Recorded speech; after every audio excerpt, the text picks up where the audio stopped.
Mari kita awali kajian Asbabul Wurud kita pada malam hari ini dengan baca Al-Basmalah. Bismillahirrahmanirrahim.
Fokusnya jadi kita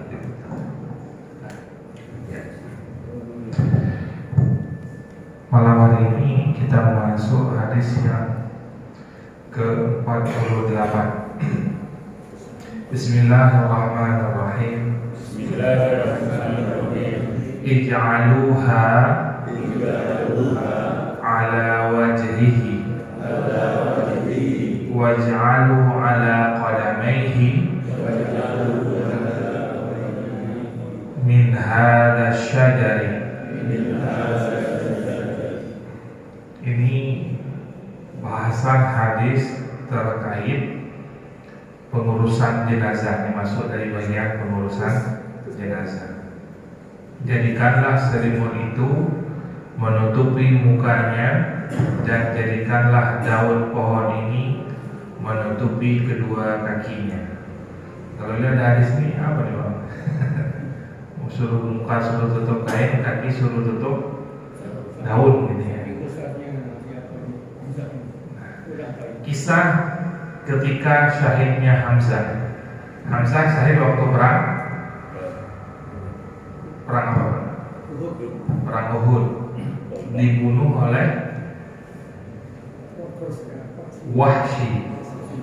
Wahsy ini dibayar oleh Hindun karena orang tua Hindun dan 6 saudaranya, ayahnya, kakak-kakaknya, abang-abangnya 6 orang, abang beradik dia 6 orang. Waktu perang Badar itu mati semuanya. Hindun melihat, yang dia lihat yang membunuh saudaranya itu Hamzah. Padahal Sayyidina Hamzah hanya bunuh 1 orang saja. Yang saudara-saudara yang lainnya dibunuh oleh sahabat-sahabat yang lain. Tapi yang terekam oleh Hindun, saudaranya dibunuh, keluarganya dibunuh oleh Hamzah. Maka muncul kemarahan, sehingga ketika perang Uhud dia bayar seorang budak namanya Wahsy. Wahsy ini ahli dalam melempar tombak. Dia ini budak dari Ethiopia, dari Habasyah. Orangnya tinggi, besar gitu ya. Keahliannya adalah melempar tombak. Dan dalam perang Uhud, Wahsy ini hanya nyasar 1 orang aja. Dia gak ikut perang. Orang perang dia gak peduli, karena dia diminta oleh Hindun khusus untuk membunuh Hamzah, yang dibayar dengan takarannya gitu ya. Kalau nggak salah itu ukuran besar batok kepalanya diisi dengan uang emas, segitulah bayarannya yang dia berikan kepada Wahsy. Selain dia merdeka, dia juga dikasih uang banyak. Maka dalam perang Uhud tersebut, Hamzah diantara satria dari pihak muslimin yang tidak bisa dibendung, ditahan oleh pasukan Quraisy. Karena level Hamzah ini selevel dengan Sayyidina Umar, orangnya tinggi, besar, tenaganya luar biasa, sangat disegani lah gitu ya. Orang takut kalau berhadapan dengan Hamzah.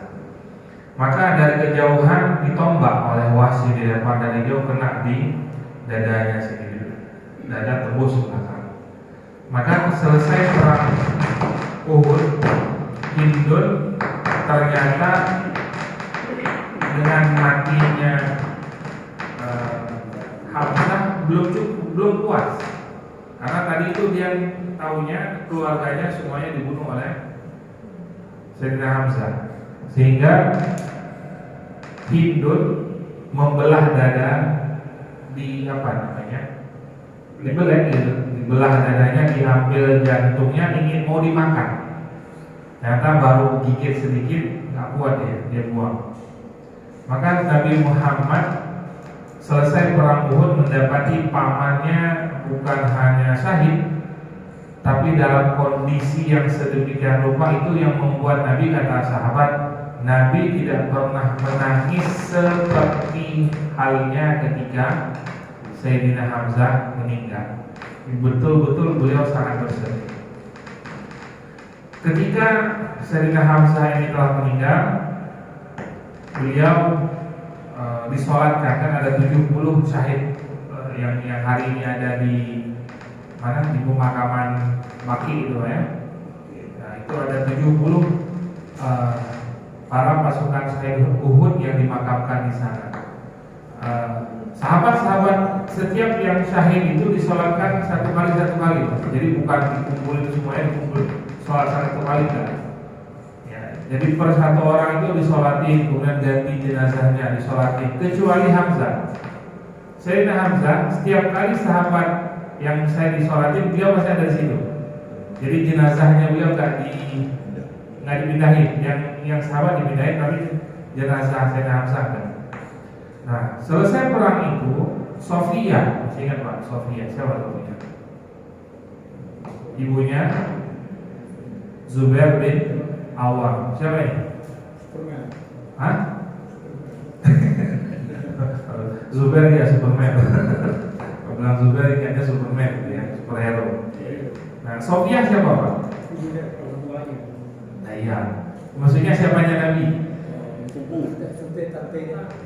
Tantenya. Jadi Sayyidina Hamzah punya saudara. Salah satu saudarinya namanya Sofia. Sofia ini punya anak namanya Zubair bin Awam. Nah, Sofia melihat kakaknya meninggal dengan kondisi seperti itu, dia belum tahu nih. Jadi ketika dia datang ke daerah Uhud, kemudian bertanya kepada Nabi, maksudnya para sahabat menyampaikan kepada Nabi, ya Rasulullah, Sofia ingin melihat jenazah kakaknya. Nabi panggil Zubair, sepupunya anaknya Sofia. Wahai Zubair, kasih tahu ibumu, mendingan kau usah lihat deh. Udah ikhlasin aja, kalau bahasa kita Pak, udah ikhlasin aja, mau usah lihat lagi jenazahnya, karena kita nggak ingin nanti diratapi jenazahnya. Nabi nggak ingin Sofia meratapi jenazah saudaranya Hamzah. Sofia ketika disampaikan oleh Zubair bahwa udah laku, nggak usah dilihat, kata Sofia langsung mengatakan, aku sudah tahu kondisi saudaraku. Artinya dia sudah dapat info tentang kondisi Hamzah yang dibelah, dadanya diambil gitu ya. Akhirnya kata Sofia, sampaikan kepada Rasulullah, aku minta izin ingin melihat saudaraku untuk terakhir kalinya. Nah, pada saat itu datanglah Sofia kepada melihat jenazah Sayyidina Hamzah, yang mana beliau membawa 2 helai kain. Nah, 2 helai kain kafan maksudnya, 2 helai kain kafan. Kemudian kata Sofia, aku setelah melihat kakaknya gitu, kemudian kata Sofia, aku datang dengan membawa kain kafan untuk saudaraku. Kafanilah ia dengan kain ini, karena sebelumnya belum sempat dikafani dengan layak gitu. Kafan, walaupun jenazah syahid itu tidak perlu dipakai kafan, Pak. Jadi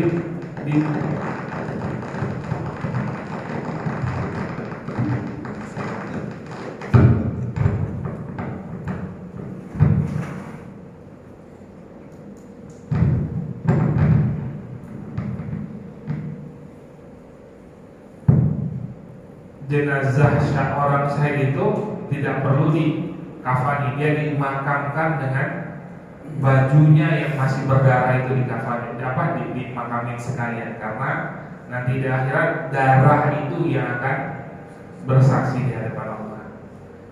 Maka setelah melihat kondisi jenazah saudaranya, Sofiyah menitipkan 2 kain kafan. Kemudian Zubair mengambil kain kafan itu bersama Rasulullah mengkafani jenazah Hamzah. Ternyata, nah di sisi Hamzah ada sahabat yang syahid juga namanya Suhail. Suhail ini jenazah Hamzah, di sini di sebelahnya ada jenazah Suhail. Yang mana keadaan Suhail ini serupa dengan Hamzah, artinya banyak tebasan pedang, banyak kena tombak, banyak kena panah juga. Jadi benar-benar hancur juga gitu. Sehingga mereka kan ada 2 tadi nih.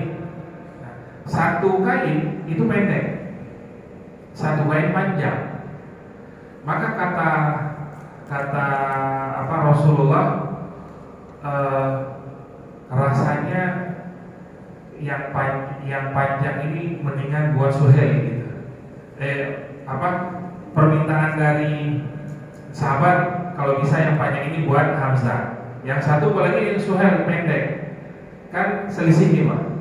Kok yang buat satu lagi kurang pas gitu. Cuma dipilihkan yang bagus buat saudara Nabi, paman Nabi. Sehingga akhirnya diundi. Yaudah ini sapi tahap itu tuh. Ingin nggak ada keberpihakan dalam memilih kain kafan. Diundi, ini kain kafan yang panjang buat siapa, yang pendek buat siapa. Akhirnya ternyata yang panjang tadi yang bisa menutupi dari ujung rambut sampai ujung kaki itu jatuh kepada Suhail. Ditutuplah Suhail dengan kain kafan tersebut. Bukan untuk dikafan gimana, ditutupin aja, ditutupin dari kepala sampai rambut. Nah, adapun Sayyidina Hamzah mendapati kain kafan yang pendek, dapat pilihan yang pendek. Awalnya ditarik ditutupin kepalanya, kelihatan kakinya. Oleh sahabat ditarik, nutupin kakinya, kelihatan mukanya. Kalau kita kira-kira apa yang ditutup? Mukanya apa kepalanya? Kepalanya apa kakinya? Mukanya. Kenapa?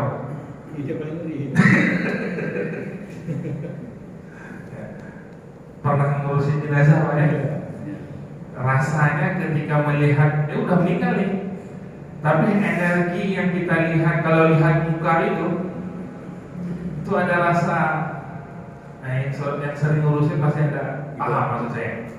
Karena saya beberapa kali ngurusin Pak, sebisa mungkin nggak muka gitu. Mandiin oke, nggak masalah, ngafan nggak masalah, tapi sebisa mungkin minimalisir kontak muka gitu. Nggak tahu energi apa ya, antara takut mati atau ada rasa seperti itu. Ada juga rasanya kalau bangun gimana kabur juga. Nah, jadi memang kondisi saat itu, makanya dalam hadis ini maksudnya Nabi ketika kain kondisinya pendek, nah ini juga nanti bisa menjadi dasar hukum Pak. Dasar hukum kalau nanti pas kain kafannya yang dibawa kependekan gitu, maka yang perlu ditutupin awal Pak, mukanya itu. Hadis berikutnya, Bismillahirrahmanirrahim. Ij'alu fi adzanika idza adzanta lisubhi Ini kan kalau baca hadis ini ambigu ya. Ucapkan itu pada azanmu. Apa itu? Jika kau azan subuh. Akhirnya nebak-nebak apa? Tebakan. Itu tuh apa tuh? As-salatu khairun minan naum. Maka pada saat itu Bilal akan azan subuh. Ketika azan subuh, ketika akan melaksanakan azan subuh, Bilal mendapati Nabi lagi ngantuk. Jadi kalau pas subuh agak ngantuk dikit itu normal, apalagi malamnya habis capek gitu ya, banyak kerjaan, mungkin tidurnya larut. Jadi Nabi saja, tapi ini bukan buat pembanding ya, tapi Nabi dalam kondisi-kondisi begitu itu berkah buat kita, Pak. Ya, Pak ya. Dan nanti jangan dilihat dari segi Nabi begitu, bukan begitu. Kondisi-kondisi Nabi ya lupa bilangkan sholat, Nabi telat sholat subuh, itu bukan kesengajaan sehingga menilai dari kekurangannya, tapi hal-hal seperti itu terjadi karena manusia kita umatnya akan ada kondisi seperti itu gitu. Kan ada Nabi tiba pulang dari sebuah peperangan, bangun nggak ada yang bangun jam udah terbit matahari, tanya udah pada sholat belum, udah sholat belum, ya udah kata Nabi, udah udah semuanya kita sholat ketika matahari sudah mulai terbit. Ini kan jadi akhirnya apa? Jadi landasan hukum. Bukan ketika kita telat bangun, ya udah bangun memang belum bangun sama sekali. Beda cerita kalau jam 5 sudah bangun dan dengar azan tidur lagi, beda cerita. Tapi kalau memang bersama sekali belum bangun, baru bangunnya jam 7 gitu misalkan, ya udah bangun, nggak usah nanya masih sholat subuh apa enggak, udah wudhu langsung sholat. Begitu juga halnya ketika perang Bani Quraidah, ketika Nabi perintahkan para sahabat, jangan kalian berhenti, jangan kalian sholat asar sebelum sampai di Bani Quraidah. Ternyata kalau dipaksakan berangkat ke sana, habis nih waktu sholat asar. Ya, akhirnya ada sahabat yang patuh dengan perintah Nabi, sholat asarnya kapan Pak? Barengan sholat maghrib. Karena apa? Patuh dengan perintah Nabi. Karena kata Nabi jangan sholat asar sebelum sampai Bani Quraidah. Tapi sahabat yang lain melihat nggak patuh sama Nabi, tapi patuh dengan syariat. Nah, yang beda nih Pak. Akhirnya apa? Akhirnya mereka sholat asar sebelum sampai Bani Quraidah. Selesai kejadian itu lapor kepada Nabi. Apa yang dilakukan Nabi Pak? Nabi cuma senyum aja. Benar yang kalian lakukan. Ada yang salah? Ada yang salah. Dua-duanya benar. Satu patuh perintah Nabi, satu lagi patuh syariat. Ada yang salah. Maka kondisi-kondisi begini sama seperti halnya ini. Nabi pada satu hari, bukan satu hari, sehari aja Pak ya, namanya banyak. Kalau kita setiap berulang-ulang setiap subuh kan. Nah, maka Nabi Bilal mendapati Nabi pas mau masuk waktu sholat subuh, ngantuk belum tidur. Nah, Bilal sebelum azan bilang as-sholatu khairun minan naum. Ke siapa nih? Negur Nabi, bangunin Nabi. As-sholatu khairun minan naum. Sehingga Nabi bangun dari ngantuknya, kata Nabi, ucapkan itu, kalimat itu tadi ketika azan subuh. Makanya sebelum di mana posisi Pak sholatu khairun minan naum? Sebelum la ilaha illallah, sebelum terakhir ya. Sebelum Allah terakhir itu as-salatu khairun minan naum.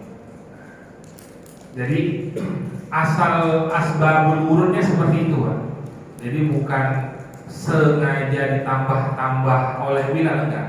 Tapi memang ada perintah dari Nabi SAW. Nah, jadi kita kalau dengar azan subuh sholatu khairun minan naum bisa ingat hadis ini Pak ya. Kalau yang panjang baunya ya.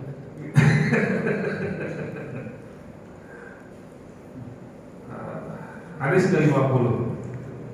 Bismillahirrahmanirrahim. Bismillahirrahmanirrahim. Ijliduha Ijliduha thumma in zanat fajliduha summa inzana fajliduha fajliduha thumma bi'uha summa bi'uha walau bidhafirin walau bidhafirin ba'da thalithati ba'da salisati aw rabi'ati. awirrahimati.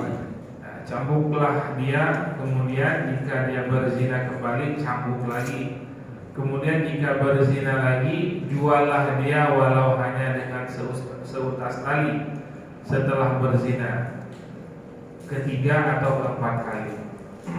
Baik. Asbabul wurud hadis ini diceritakan oleh Abu Hurairah dan Yazid.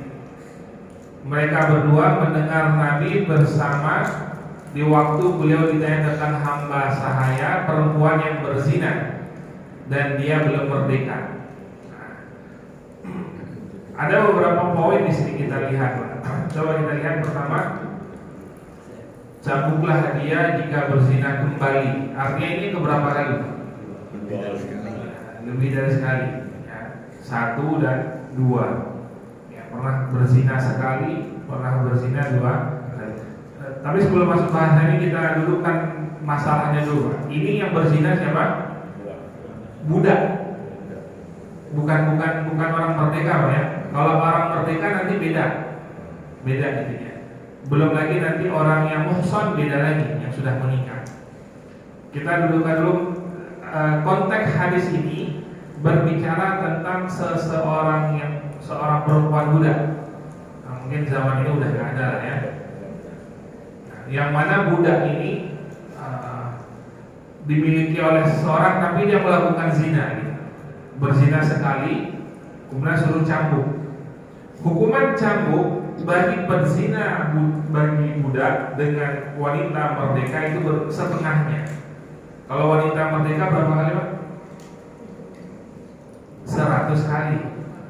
100 kali. Berarti kalau budak 50 kali. Maka ketika dia melakukan zina pertama sekali, ini budak yang budak kan memang akan dinikahi ya. Yang pertama kali maka dia dicambuk sebanyak 3 kali. Ternyata nggak jerah, ngelakuin lagi, cambuk lagi 50 kali. Ternyata nggak jerah, melakukan lagi. Nah, maka bagi pemiliknya, artinya tuannya, budak yang seperti ini nggak usah dipelihara, bukan pelihara, nggak usah di apa? Yang mau usah dimiliki udah dijual aja gitu. Nah ini yang jadi poin agak ini, Pak. Jual aja itu budak, walaupun harganya dengan seustas tali. Artinya benar-benar murah sekali, sangat murah sekali. Artinya nggak ada untungnya seorang majikan punya budak pezina. Ya, itu zaman itu. Makanya untuk yang budak begitu udah jual aja, walaupun hanya seutas tali harganya, kan murah banget. Kemudian kalau misalkan pezinanya perempuan merdeka, maka dia dicambuk sebanyak 100 kali. Pernah lihat dicambuk, Pak, ya?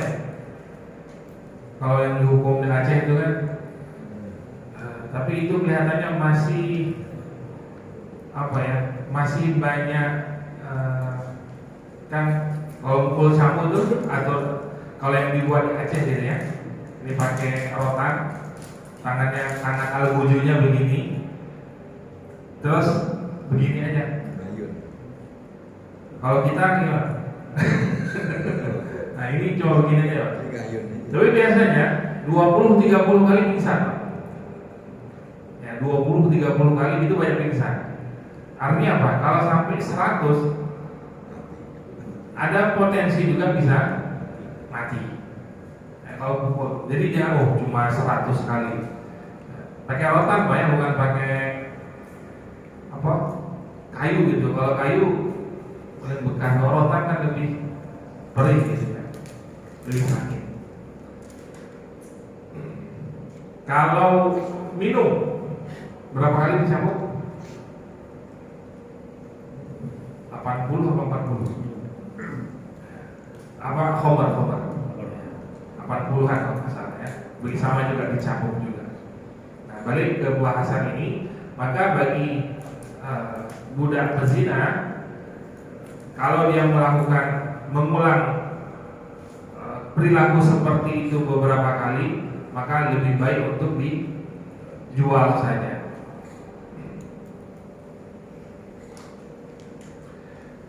Baik, hadis yang ke-51.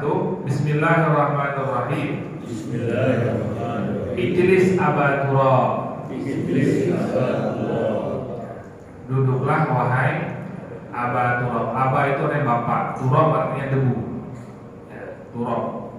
Ini gelar buat siapa Pak? Masih ingat kan? Ada di sirahnya. Buat Sayyidina Ali bin Abi Thalib. Jadi orang Arab itu senang dipanggil dengan kunyah. Kunyah itu kayak gini Pak, kunyah ini Ronaldo dipanggil dengan CR7. Nah, CR7 itu kunyah. Apa? Panggilan populer. Nah, kunyah panggilan populer. Ada kalanya kunyah itu diambil dari nama anaknya yang pertama. Nabi Muhammad punya kunyah Abul Qasim. Kan dalam Maulid kita baca, ya Abul Qasim, wahai bapaknya Qasim. Anak Nabi pertama laki-laki Qasim. Nah, kisahnya Nabi Muhammad suatu hari ingin bertemu, datang ke rumah Fatimah. Artinya ke rumah Sayyidina Ali, ini sudah menikah. Kemudian mendapati Sayyidina Ali tidak ada di rumah, lagi berantem dengan Sayyidina Fatimah. Jadi kalau ada berantem di rumah tangga itu bumbu Pak ya. Itu bumbu. Nah, lihat nanti berantem sesuatu hal yang nggak manusia. Yang penting pendewasaannya gitu ya. Maka Nabi mendapati Sayyidina Ali nggak ada di rumah, tanya ke Fatimah, mana suami? Nggak tahu. Nabi ya sudah, kalau nggak nanya lagi ke Fatimah, langsung keluar rumah, nanya ke para sahabat, ada yang lihat Ali nggak? Ada tuh lagi tiduran di Masjid Nabawi. Nah, ini jadi rujukan hukum juga nih Pak. Jadi kalau marah-marah di rumah jangan kabur jauh-jauh. Kaburnya nah, begitu ya. Jadi kalau ada yang lama-lama di masjid, jangan dicurigai juga.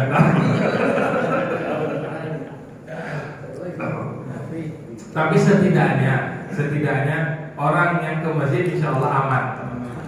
Karena kalau ke tempat lain bahaya Pak. Karena setan itu semakin kita sendiri, semakin jauh dari orang yang bisa mengawasi kita, maksiatnya jauh lebih besar. Coba misalkan kabur ke tempat yang nggak benar, macam-macam kan. Ada orang kan kabur stres, bilangnya apa? Ke diskotik atau apa, kan bahaya banget. Udahlah di rumah punya masalah, ke tempat seperti itu kata setan, makanan saya nih.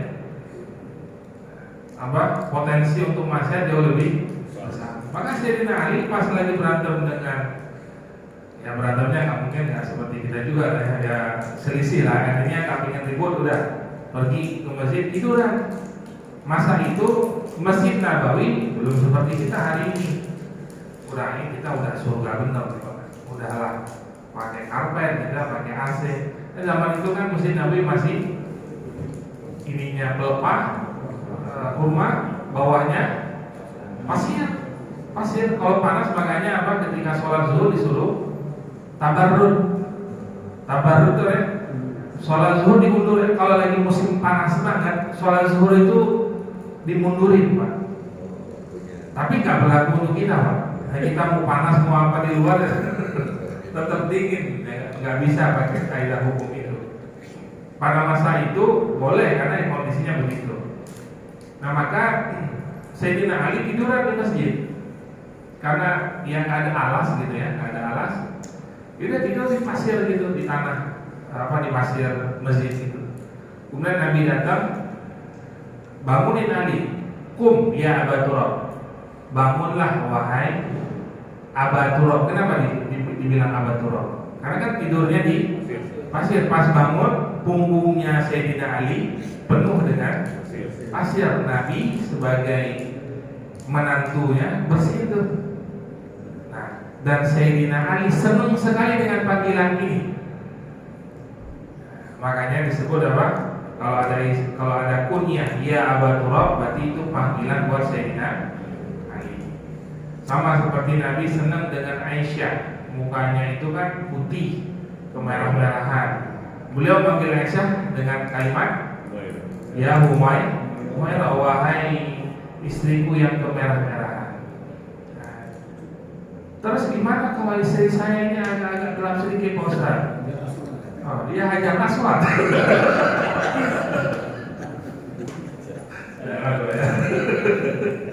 Berarti bukan pujian yang ada panci malah yang Pak.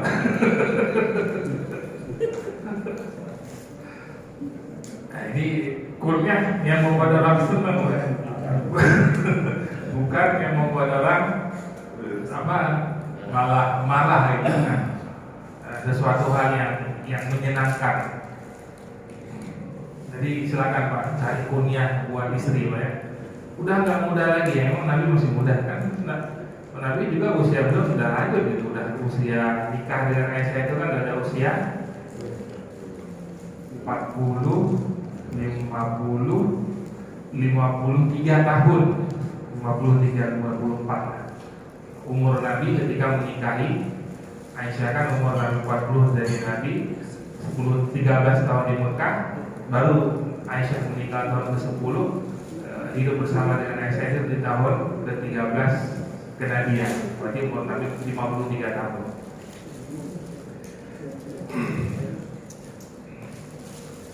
Kemudian hadis berikutnya, Bismillahirrahmanirrahim. Aju'u yauman wa ashba'u yauman.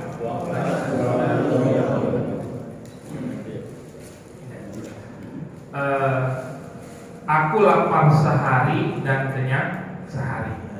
Aku ini siapa sih? Nabi. Nabi. Orang ada nggak Nabi Pak? Ada. Nabi. Kalau ditanya orang ada banget. Orang berada.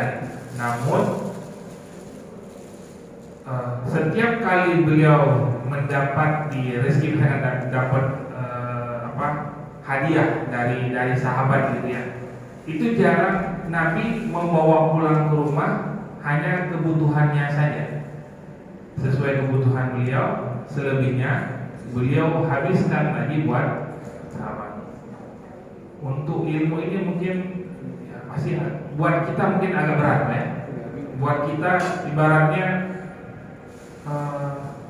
yang nggak ada simpenan, memang betul kan beliau simpan besok lagi gitu. Maka kondisi Nabi lebih sering adalah sehari beliau kenyang, sehari beliau lapar. Sehari beliau kenyang, sehari beliau lapar. Ya, saking beliau betul-betul apa yang beliau miliki beliau berikan buat umat. Karena sekeliling Nabi ini banyak sahabat-sahabat yang jauh lebih susah dibandingkan kehidupan Nabi sendiri. Makanya Nabi nggak bisa melihat orang susah. Dia melihat sahabat ada yang nggak punya, udah langsung beliau kasih semua yang beliau miliki. Makanya Nabi kehidupan Nabi tidak dipusingkan masalah makanan. Ketika hari ini kita dipusingkan dengan masalah makanan, betul Pak? Hari ini kan bahkan ada acara kuliner kan Pak di TV itu. Cara makannya harus masaknya begini, harus sekian jam dulu masa macam-macam. Apa ada yang harus banyak sekali olahannya. Bukan sesuatu hal yang nggak boleh saja karena al aslu fil muamalah ibahah gitu ya. Dalam hal-hal seperti itu hukum segala sesuatu itu pada dasarnya boleh kecuali ada dalil yang mengharamkannya. Dalam kaidah usul fiqh gitu ya. Hukum semuanya itu asal awal itu semuanya boleh. Kecuali ada dalil yang mengharamkannya seperti babi haram, maka semua semua makanan yang berhubungan dengan babi haram gitu. Kemudian maka kehidupan Nabi cukup sederhana begini. Beliau pulang ke rumah itu setelah syuruk. Kondisi Nabi sehari-hari itu habis sholat subuh, beliau duduk itu di masjid, bisa dengan kajian, baca Quran, atau ngobrol dengan sahabat di masjid. Sampai waktu syuruk, selesai waktu syuruk, beliau datangi semua istri beliau. Ingat Pak ya, dalam apa ya? Belum kita catat, istri beliau bukan satu, ya kan? Tapi beliau datang ke setiap rumah istri beliau dengan penampilan yang paling bagus, sehingga semua istri itu merasakan kasih sayang yang sama tanpa dibeda-bedakan. Nanti ada kaidah ini Pak ya, udah masuk siapa ya? Dikit, tapi panjang kan.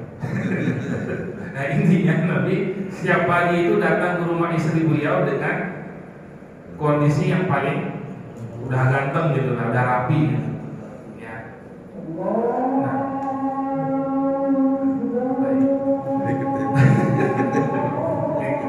baik, langsung kita singkat aja Pak ya. Insyaallah kita lengkapi bahasannya di pertemuan yang akan datang. Wallahu a'lam bishawab. Assalamualaikum warahmatullahi wabarakatuh.